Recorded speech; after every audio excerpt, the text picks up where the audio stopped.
አለ ህግ ነኝ። ሰላም እንዴት አላችሁ? ወቅታዊ ዜናዎችን እንድትከታተሉ እናሳስባለን። በጉልበት ብዝበዛ ወንጀል ሲፈጸምባቸው የነበሩ 18 ህፃናት ከሁለት ተጠርጣሪዎች ጋር በቁጥጥር ስር መዋላቸው የአዲስ አበባ ፖሊስ ጠቅላይ መምሪያ አስታወቀ። ይህ ድርጊት የተፈጸመው እንግዲህ እነዚህን ህፃናት ከተለያዩ ክፍለ ሀገሮች በማምጣት እናስተምራለን በሚል ምክንያት በየቤቱ ውጭ ከተማ ወጥተው በቀን 150 ብርና ከዛም በላይ ሚዛን ሲመዝኑ ውለው ገቢ እንዲያገቡ በማድረግ የስፖኪው አነቃቀል ሳይቀር ወንጀሎችን በማሰልጠን ልጆችን አሰማርተው የጉልበት ብዝበዛ ሲያደርጉ የነበሩ ተጠርጣሪዎች ናቸው በቁጥጥር ስር የዋሉት። ህፃናቱም ተይዘዋል።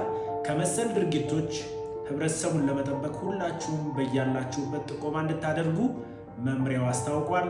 አለ ህግ ነኝ። መልካም ጊዜ ይሆንላችሁ። ለተጨማሪ ዜናና ለተጨማሪ የንቃተ ህግ ተደራሽነት ላይክ፣ ኮሜንት ኤንድ ሼር በማድረግ ተባበሩ። መልካም ጊዜ